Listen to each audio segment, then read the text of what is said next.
Hello प्रिय विद्यार्थियों, कैसे हो आप सभी। मैं जयप्रकाश आप सभी का स्वागत करता हूं संभव एकेडमी श्री गंगानगर के यूट्यूब चैनल पर। और मैं आप लोगों का गणित विषय का अध्यापक रहूंगा। मेरी ये जो क्लास है इसमें हम बात करेंगे रीट लेवल फर्स्ट और रीट लेवल सेकंड के अंदर। इसके अलावा भी कुछ ऐसी क्लासेस होंगी जो भी विद्यार्थी जो वरिष्ठ अध्यापक गणित विषय से और जो व्याख्याता भर्ती गणित विषय से तैयारी कर रहे हैं उन विद्यार्थियों के लिए भी मैं जो हमारा गणित जो मैथमेटिक्स है जो बीएससी का जो पोर्शन है हमारा उसकी भी क्लासेस लेकर के आऊंगा। आज हम लोग एक कॉमन टॉपिक पर बात करने वाले हैं रीट लेवल फर्स्ट और रीट लेवल सेकंड की जो विद्यार्थी तैयारी कर रहे हैं। तो जैसा कि आप लोगों को सिलेबस, पहली बात तो आप लोगों को सिलेबस के बारे में कुछ बातें पता होनी चाहिए। तो रीट लेवल फर्स्ट के अंदर तो हमारे को यहाँ ये लिखा गया है कि 1 करोड़ तक की संख्याएं, स्थानीय घन मुद्राएं वगैरह इस तरह से आप लोगों को बताई गई है। और जो रीट लेवल सेकंड है उसमें हमारे सिर्फ इतना ही लिखा गया है संख्या पद्धति के बारे में। साथ में आपको वहां पर घन कैसे निकाला जाता है, घन मूल कैसे निकाला जाता है, वर्ग कैसे निकाला जाता है, वर्ग मूल कैसे निकाला जाता है, उन सभी चीजों के बारे में उसने पूछा है। तो मेरी ये जो क्लास है इसमें कुछ क्लासेस तो हमारी कॉमन क्लासेस रहेंगी जो रीट लेवल फर्स्ट और सेकंड के विद्यार्थियों के लिए रहेंगी, और कुछ मैं यहाँ पर सेपरेट क्लासेस भी लगाऊंगा जो रीट लेवल फर्स्ट के लिए अलग से रहेंगी और रीट लेवल सेकंड के लिए अलग से रहेंगी, क्योंकि कुछ टॉपिक्स तो हमारे कॉमन टॉपिक्स हैं। तो उन टॉपिक्स पर तो हम लोग कॉमनली बात करेंगे, और जो टॉपिक हमारे कॉमन नहीं होंगे उनके ऊपर अपन सेपरेट क्लासेस का जो आयोजन है वो कर पाएंगे। ठीक है भाई, तो ये आपको ध्यान रखना है। और ज्यादा से ज्यादा हमारी ये जो संभव क्लासेस कि जो YouTube चैनल है इसको ज्यादा से ज्यादा लाइक करें, शेयर करें, सब्सक्राइब करते रहें और अपने उन सभी दोस्तों तक पहुंचाएं जो भी रीट लेवल फर्स्ट और सेकंड की तैयारी कर रहे हैं। उन विद्यार्थियों तक जरूर जरूर हमारी जो क्लासेस है इनको पहुंचाएं भाई। तो आज जो मैं बात करने जा रहा हूं वो हमारा जो टॉपिक है संख्या पद्धति। सबसे पहले हम लोग बात करेंगे संख्या पद्धति के ऊपर। तो संख्याएं क्या होती हैं, संख्याएं कितने प्रकार की होती हैं और संख्याओं में किस प्रकार के प्रश्न हमसे पूछे जाते हैं, उनके ऊपर आज अपन बात करेंगे। बिल्कुल स्टार्टिंग हम लोग कर रहे हैं। जो हमारा सबसे पहला काम होता है संख्याओं के बारे में वो आपको पता होना चाहिए कि ये जो अंक है ये क्या होते हैं। तो अंक की अगर अपन बात करें तो कुछ ऐसे संकेत बना दिए गए हैं जिन्हें हम अंक कहते हैं, और वो संकेत कितने प्रकार के हैं, वो अंक कितने प्रकार के हैं, 10 प्रकार के हैं। मतलब 10 अंक होते हैं हमारी जो गणित या हम लोग जो संख्याएं कह देते हैं वो 10 संकेतों से मिलकर बनी होती है या 10 अंकों से मिलकर बनी होती है। तो 10 अंक कौन कौन से होते हैं, उन 10 अंकों में 1 2 0 1 2 3 4 5 6 7 8 और 9, ये वो 10 संकेत कह लेते हैं अपन, या हम कह देते हैं कि ये वो 10 अंक है। ठीक है, और इन 10 अंकों का प्रयोग करके जो पद्धति यूज की जाती है उस पद्धति का नाम दार्शनिक पद्धति कहलाता है। ये हम लोगों को पता होना चाहिए। ये दार्शनिक पद्धति क्यों बोला गया है हमारी गणित के अंदर, क्योंकि हम लोग यहाँ पर 10 अंकों का उपयोग करके ही बहुत सारी संख्याएं बनाते हैं। इसके बाद में आप लोगों को इसी अंक से एक नाम पता होना चाहिए जिसे हम दो बातें याद रखेंगे यहाँ पर। एक तो आप लोगों को ध्यान रखना है कि जातीय मान क्या होता है या जाति मान क्या होता है, जिसे कहीं कहीं हम लोग शुद्ध मान भी कहते हैं, शुद्ध मान। अब जाति मान या शुद्ध मान का इंग्लिश में नाम क्या होता है, कुछ स्टूडेंट्स जो इंग्लिश में होते हैं उन लोगों को थोड़ी सी प्रॉब्लम आती है कि उनके लिए थोड़ा सा कोई भी मैटर मिलता नहीं है। तो मैं कोशिश करूंगा कि कुछ ऐसी टर्मिनोलॉजी जो हमारी है उसे इंग्लिश में भी बता पाऊं। जैसे जाति मान और शुद्ध मान की जो बात करता है वो फेस वैल्यू की बात करता है। तो इंग्लिश में भी क्या होता है कि अगर हमें थोड़ा सा पता हो ना तो थोड़ा सा नाम याद रखना आसान हो जाता है, फेस वैल्यू। तो देखिए फेस वैल्यू क्या होता है, जो हमारा अंक है, जो हमारा अंक है वो ही उसकी जाति है, वो ही उसका शुद्ध मान है, मतलब कि फेस वैल्यू है। उसकी फेस कैसा है, उसका चेहरा कैसा है, इसका चेहरा कैसा है, इसका चेहरा 7 है, इसका चेहरा 7 है, इसको हमने नाम दे दिया, वो ही उसकी जाति कहलाती है, शुद्ध मान कहलाता है। अब कुछ बच्चों को ना कंफ्यूजन रहता है, एक तो होता है शुद्ध मान और एक होता है विशुद्ध मान। देखिए यहाँ पर दो नाम अलग अलग है, एक तो होता है शुद्ध मान और एक होता है विशुद्ध मान। तो मैं एक विशुद्ध मान के बारे में भी थोड़ा सा बात कर लेता हूं क्योंकि आप लोगों को इसके बारे में भी पता होना चाहिए शुद्ध मान और विशुद्ध मान के अंदर क्या डिफरेंस है। देखिए जब भी आपसे विशुद्ध मान पूछा जाता है तो हमें ये ध्यान रखना है कि आपको कई बार क्या होता है कि प्लस का 6 या माइनस का 6 कुछ भी लिखा हो जाएगा। जैसे एग्जांपल के तौर पर 6 को मैंने यहां पर लिया है तो उसका जो आंसर है सिर्फ 6 ही रहेगा। कहने का मतलब आपको वो जो चिन्ह है उसे हटा देना है। देखिए धनात्मक चिन्ह होता है और चिन्ह को हटा देते तो कोई फर्क नहीं पड़ता, लेकिन ऋणात्मक चिन्ह को हटाते तो वैसे तो संख्या बदल गई। तो विशुद्ध मान क्या करता है, उसकी न्यूमेरिकल वैल्यू से मतलब रखता है, संख्यात्मक मान से मतलब रखता है। तो हमें ये ध्यान रखना है कि विशुद्ध मान और शुद्ध मान में थोड़ा सा डिफरेंस है। फेस वैल्यू पर ध्यान देता तो इसकी फेस वैल्यू तो +6 या -6 ही रहने वाली है, लेकिन अगर हम विशुद्ध मान की बात करेंगे तो वो हमारे पास में सिर्फ और सिर्फ 6 होगा। इस चीज को हमें अच्छी तरह से ध्यान रखना है। इसके बाद में दूसरा जो नाम हमारे पास यहां पर आता है उसे हम बोलते हैं स्थानीय मान। स्थानीय मान, देखिए भाई स्थानीय मान क्या होता है, प्लेस वैल्यू के उसका प्लेस कैसा है, तो इसके ऊपर अभी हम लोग आगे बात करेंगे, काफी सारी बात करने वाले हैं। जातीय मान की बात मैंने साथ ही साथ क्यों कर दी, क्योंकि जब हम अंकों को पढ़ लेते हैं तो अंकों से ही हमारे पास में जातीय मान बनता है, उसकी जाति बन जाती है। और स्थानीय मान उसके स्थान से रिलेटेड रखता है, उसके प्लेस से ध्यान रखता है कि वो कौन से स्थान पर आ जाता है, तो उसके ऊपर अभी अपन बात करेंगे, ठीक है भाई। तो स्थानीय मान पर मैं आगे बात करूंगा, आप लोगों को नाम बता दिया मैंने, इसका आगे हम लोग बात करने वाले हैं। दूसरा जो हमें ध्यान रखना है, सबसे पहले हमारे पास अंक आता है, अंक से ही हमारे पास उसकी जातीय मान या शुद्ध मान, फेस वैल्यू जिसे हम बोलते हैं, और विशुद्ध मान जो हमारे पास होता है। इसके बाद हम लोग जो बात करेंगे वो बात करेंगे संख्या की। तो संख्या क्या है, संख्या क्या है, तो संख्या क्या है, इन 10 संकेतों का उपयोग करके जो क्रम या जो संकेत बनाया जाता है, इन अंकों का उपयोग करके जो नया संकेत बनाया जाता है उसे हम संख्या कहते हैं। अब संकेत की बात क्यों हो गई, क्योंकि अगर मैं ये कहता हूं कि ये भी एक संकेत है, किसको संकेत कर रहा है, ये 2 को संकेत कर रहा है, ऐसे 3 या 2 या 3 कितने भी अंक लेकर के हम अलग अलग संकेत बनाते हैं और उन संकेतों को हम क्या नाम देते हैं, संख्या। और संख्या में भी बहुत सारे प्रकार हमें यहां पर पता होना चाहिए। तो संख्या और संख्या में प्रकारों की अगर अपन बात करेंगे तो यहां पर सबसे पहला जो प्रकार आपके पास आएगा वो आएगा प्राकृतिक संख्या। प्राकृतिक संख्या तो सभी को पता है, देखिए मैं ना जीरो लेवल से बात कर रहा हूं, कहीं ना कहीं कुछ विद्यार्थियों को मैं ये बता देता हूं, ये जो हमारा टॉपिक है, जो भी व्याख्याता भर्ती की तैयारी कर रहे हैं उनके फर्स्ट पेपर का भी ये टॉपिक रहेगा, उसके अंदर भी आप लोगों को इससे रिलेटेड क्वेश्चन पूछे जा सकते हैं। तो वो विद्यार्थी भी जो मतलब कि व्याख्याता भर्ती की तैयारी कर रहे हैं उनके लिए भी इंपॉर्टेंट टॉपिक है। इसके अलावा भी बहुत सारे कॉम्पिटिटिव एग्जाम्स के अंदर संख्या पद्धति के बारे में क्वेश्चंस आते रहते हैं। तो संख्या पद्धति जो है वो आजकल हर जगह इंपॉर्टेंट हो गया है। आरएस के प्री एग्जाम्स के अंदर भी कहीं ना कहीं इसका क्वेश्चन पूछा जाता है मैथमेटिक्स से रिलेटेड, तो वो लोग भी इसको पढ़ सकते हैं। तो प्राकृतिक संख्या क्या होती है, वो संख्याएं जो 1 2 3 4 से स्टार्ट होकर के एंड तक जाती है। तो कई बार बच्चे कहते हैं कि सर प्राकृतिक संख्याएं क्या 9 ही होती हैं, नहीं, प्राकृतिक संख्याएं 9 नहीं होती हैं, प्राकृतिक संख्याएं बहुत सारी हो सकती हैं, सिर्फ प्राकृतिक संख्याओं में 0 को इंक्लूड नहीं किया गया, ये ध्यान रखना है हमारे को। अगर हम बात करते हैं इसके बाद कौन सी संख्या आती है, तो इसके बाद जो संख्या आती है उसे हम कहते हैं पूर्ण, होल नंबर्स। तो पूर्ण संख्या, अब पूर्ण संख्या के अंदर क्या होगा, पूर्ण संख्या के अंदर हम लोग कौन सी संख्या को ऐड कर देंगे, सिर्फ 0 को ऐड कर लेंगे, 1 2 3 4 डैश डैश डैश, तो वो सारी संख्याएं आ जाएगी जो 0 से तो प्रारंभ हो जाती हैं, वो सभी संख्याएं आ जाएंगी जो 0 से तो प्रारंभ हो जाती हैं, परंतु उनके आगे की वो सभी संख्याएं भी हमें यहां पर इंक्लूड करके चलना है, ये हमें ध्यान रखना है, ठीक है भाई। अब देखिए पूर्ण संख्या के बाद में हम जो बात करेंगे, तीसरी जो हमारी संख्या होती है उसे हम बोलते हैं पूर्णांक। पूर्णांक संख्या, पूर्णांक संख्या, तो पूर्णांक संख्या कौन सी होती है, वह सभी संख्याएं जो प्लस की भी होती है माइनस की भी हो जाती है। जैसे एग्जांपल के तौर पर 0 है, +-1 है, +-2 है, +-3 डैश डैश।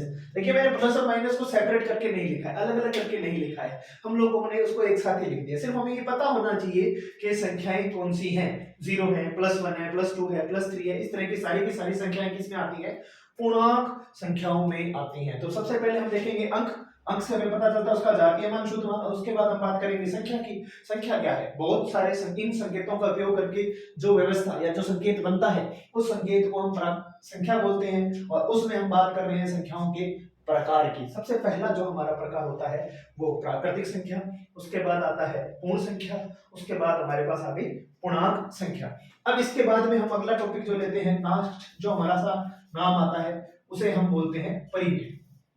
अब देखिए भी परिमेय संख्या के बारे में ना हमें काफी सारा कंफ्यूजन देता है। तो जितने भी भिन्न है, पहले तो मैं बात करता हूं, प्राकृतिक संख्या को मैं परिमेय बोल सकता हूं, पूर्णांक संख्या को मैं परिमेय कह सकता हूं, पूर्णांक पूर्ण को भी मैं परिमेय संख्या कह सकता हूं, पूर्ण संख्या को भी परिमेय कह सकते हैं और पूर्णांक संख्या को भी परिमेय कहा जा सकता है। अब ये तो बात हो गई कि प्राकृतिक संख्या भी परिमेय है, पूर्णांक संख्या भी परिमेय है, पूर्ण संख्या भी परिमेय है, परंतु इसके अलावा वो सभी संख्याएं जिन्हें आप भिन्नों के रूप में लिख सकते हैं, p बटा q के रूप में लिख सकते हैं, और जहां हम ये बात कह सकते हैं कि q का मान नॉट इक्वल्स टू 0 होना चाहिए, मतलब q का मान 0 नहीं लो, बाकी आप कुछ भी ले सकते हो। तो आपको ये ध्यान रखना है कि परिमेय संख्या क्या होती है, जो भी भिन्न हमारे पास बनती है उसे हम परिमेय संख्या कह सकते हैं। p बटा q की फॉर्म में और q नॉट इक्वल्स टू 0 होना चाहिए। तो ये हमारा परिमेय संख्या होता है। अब इसमें परिमेय संख्या में है ना, हमारे को दो चीजें और ध्यान रखनी है। जैसा कि आप लोगों को पता है, वर्तमान में हमारे पूरे राजस्थान में एनसीईआरटी का सिलेबस लागू हो गया है। तो इसका मतलब ये हो गया है कि ऑल ओवर इंडिया जो सिलेबस लगता है वही सिलेबस हमारे यहाँ पर है। तो एनसीईआरटी के सिलेबस में भी आजकल परिमेय संख्या को भी दो प्रकार से बांटा जा चुका है। तो वैसे तो एक्चुअली के अंदर तो ऐसा होता है, लेकिन हम मार्केट में जितनी भी किताबें लेते हैं उन किताबों के अंदर वो नाम नहीं मिलता है, उस नाम के ऊपर भी अपन यहाँ पर बात कर लेते हैं। तो देखिएगा, इसके बाद हमें क्या ध्यान रखना है, इसके बाद हमें क्या ध्यान रखना है कि ये जो परिमेय संख्या है ये कितने प्रकार की होती है। तो परिमेय जो संख्या होती है, परिमेय संख्या, इसे भी हम दो भागों में बांट सकते हैं, दो प्रकार की संख्याओं में विभाजित किया जा सकता है। तो एक तो हमारे पास होता है शांत और एक हमारे पास होता है अशांत। तो ये क्या नाम होते हैं, टर्मिनेटिंग एंड नॉन टर्मिनेटिंग की बात कर रहे हैं हम लोग यहाँ पर। तो परिमेय जो संख्या होती है, रैशनल जो नंबर्स होते हैं हम टर्मिनेटिंग एंड नॉन टर्मिनेटिंग में डिवाइड कर सकते हैं। और ये जो शांत होता है, इसका मतलब ये होता है कि जो संख्याएं दशमलव के बाद, जो संख्याएं दशमलव के बाद रुक गई हैं उन संख्याओं को शांत संख्या बोला जाता है। इसका मतलब तो ये हो गया कि अगर हमने किसी भी संख्या में भाग दिया और वो क्या हो गया कि एक अंक के बाद में या दशमलव के 2 अंकों के बाद में या दशमलव के 3 अंकों के बाद में रुक जाए, उससे आगे जाए ही ना, उसे हम शांत संख्या टर्मिनेटिंग नंबर्स बोलते हैं। ठीक है, अब जैसे 1/5 है, अब 1 में आप 5 का दोगे तो 0.2 आएगा। इसका मतलब क्या हो गया, 1/5 एक शांत संख्या है। तो ये शांत कैसे पता चलेगा, हमें देखने से कैसा पता चलेगा, तो आपको उसको हर, जो हमारा भिन्न होता है उसके हर को देखना है, उसके हर को देखना है। अगर हर क्या हो, 5 हो, अगर हर जो है सिर्फ 2 हो, या जो हर है वो 2 गुणा 5 के पदों में हो, 2 गुणा 5 के पदों में हो, तो उसे हम शांत संख्या कहते हैं। अब एग्जांपल के तौर पर अगर अपन बात करें अशांत की, तो देखिए अंश कुछ भी दिया हो, हर पर ध्यान देना है, जैसे 2 भी आ गया, 5 भी आ गया और 3 भी आ गया, ठीक है, तो ये अशांत संख्या के अंदर आएगा। क्यों, कहीं ना कहीं 2 और 5 हमारे पास में आ रहे हैं तो शांत हो सकता है, लेकिन इस 3 की वजह से वो अशांत स्थिति में पहुंच जाएगा। ठीक है, तो ये अशांत है। तो हमें क्या ध्यान रखना है, शांत का कैसे पता चलेगा, शांत के लिए हमें ये ध्यान देना है कि जो हमारा हर, जो हमारा डिनोमिनेटर है वो क्या हो, 2 गुणा 5 के पदों में हो।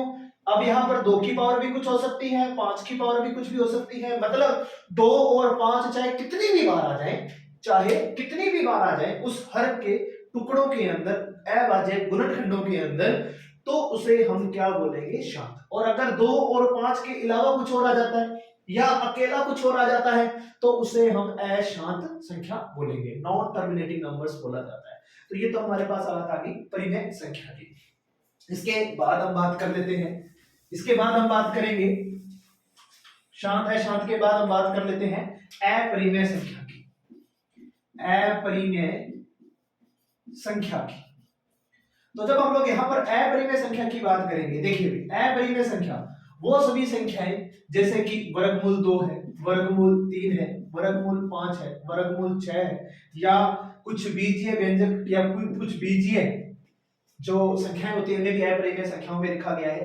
तो ये सारी की सारी संख्याएं हमारे पास में अपरिमेय में आती है। वर्गमूल की वो सारी संख्याएं जिनका मान हमें एग्जैक्ट नहीं पता होता है या रुकता ही नहीं है, जैसे √2 है, इसका मान 1.14 समथिंग होता है, तो 4 के बाद भी वो आगे चलता जाता है, तो ये खत्म ही नहीं होने वाला है।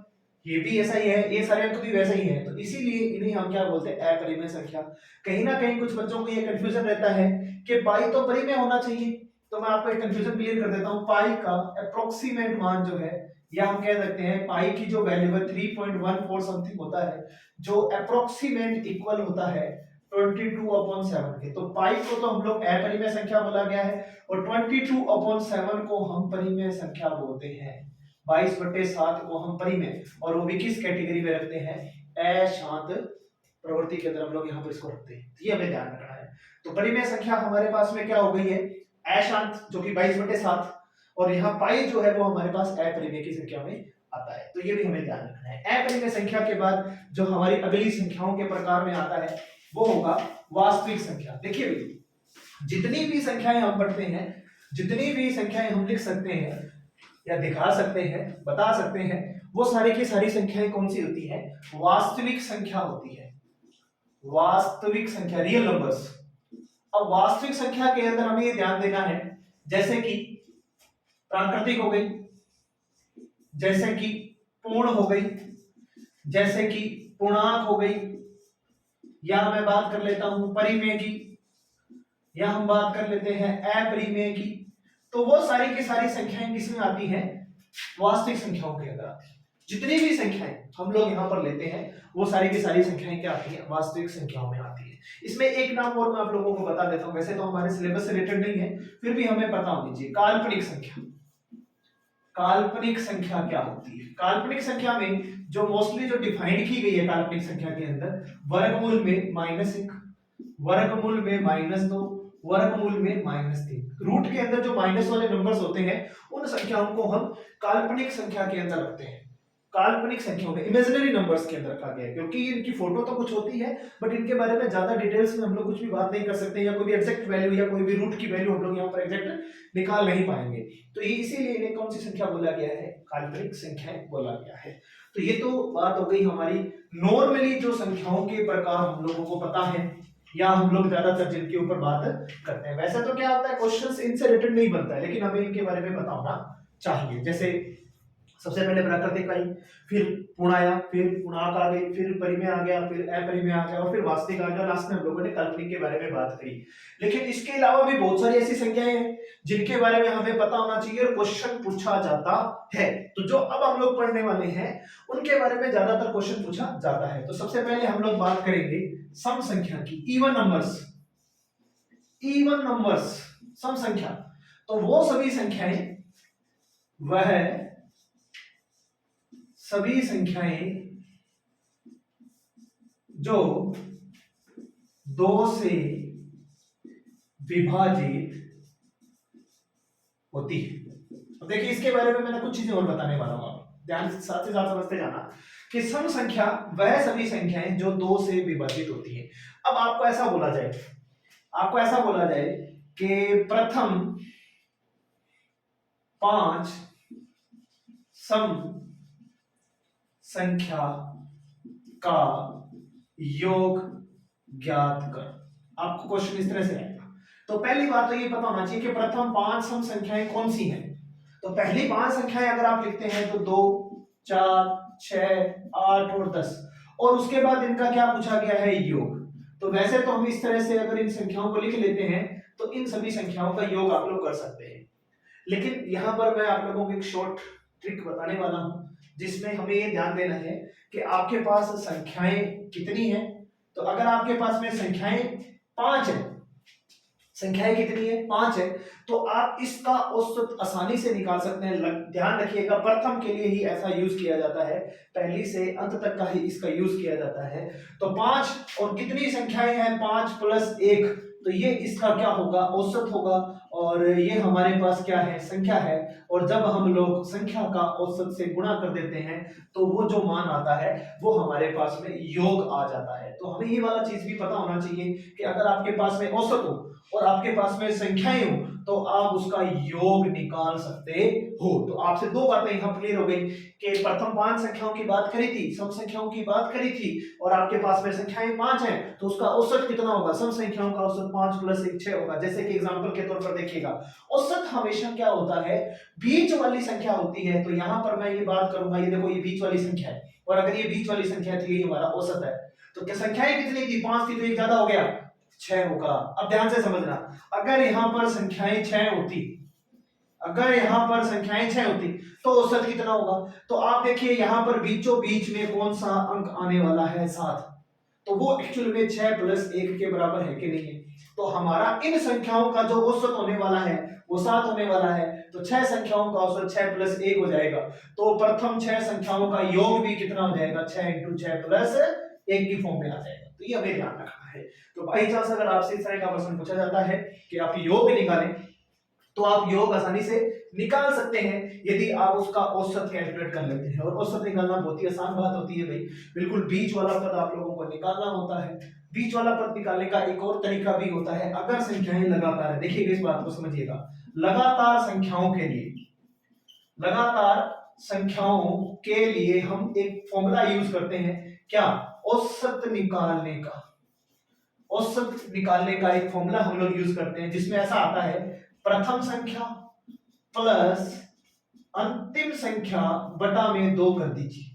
प्रथम संख्या प्लस अंतिम संख्या बटा में 2 कर दीजिए, तो वहां से आपके पास में क्या आ जाएगा, औसत आ जाएगा। और जब आपके पास में औसत आ गया, जैसे कि प्रथम संख्या 2, अंतिम संख्या 12, तो प्लस 12 बटे 2, जो कि क्या है, 7, मध्यमान, जिसको आप मध्यमान भी कह सकते हैं, औसत भी कह सकते हैं।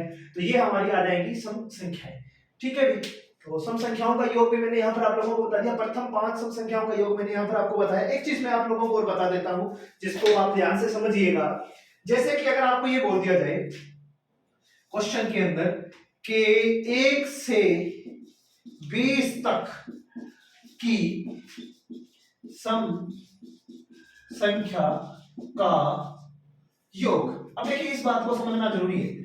आपको क्या पूछा है, 1 से 20 तक की सम संख्या। अब 1 से 20 तक में प्रथम सम संख्या 2 और अंतिम सम संख्या 20 हो गई, तो टोटल कितने अंक हो गए हमारे पास में, 10 अंक हो गए। टोटल हमारे पास में यहाँ 10 ऐसी सम संख्याएं हो गई हैं, और उनका औसत कितना होगा, उनका औसत होगा 11, क्योंकि प्रथम प्लस अंतिम बटा 2 आपने किया तो वो 11 आएगा, और 11 और 10 का 110 जो है वो हमारा योग आ जाएगा। तो अगर इस तरह का क्वेश्चन भी आपसे पूछा जाता है तो आप उत्तर निकाल सकते हैं।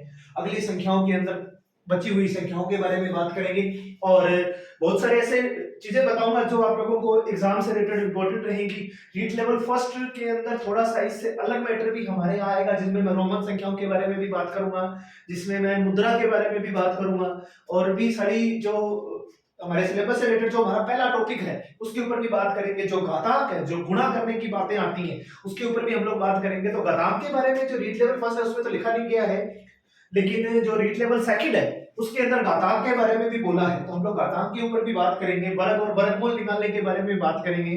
गुणा गुणा कैसे किया जाता है तो उसके ऊपर भी हम लोग काफी सारे ट्रिक्स पर बात करेंगे, जो कि हमारे इन रीट लेवल और रीट लेवल सेकंड के अलावा भी बहुत सारे कॉम्पिटिटिव एग्जाम्स के अंदर ये वाला जो टॉपिक है वो रहता है। तो ओवरऑल इस टॉपिक को मैं बिल्कुल विस्तार रूप से आप लोगों को बताऊंगा। ज्यादा से ज्यादा हमारी ये जो क्लासेस है संभव एकेडमी की, इसे शेयर करें, सब्सक्राइब करें, और नई क्लासेस आपको उसका जो नोटिफिकेशन है वो मिलता रहे, इसलिए आप इसको सब्सक्राइब जरूर करें भाई, लाइक भी करें और सब्सक्राइब भी करें, ताकि जो नोटिफिकेशंस हैं वो आपके पास आते रहे। ज्यादा से ज्यादा शेयर करते रहें। Thank you.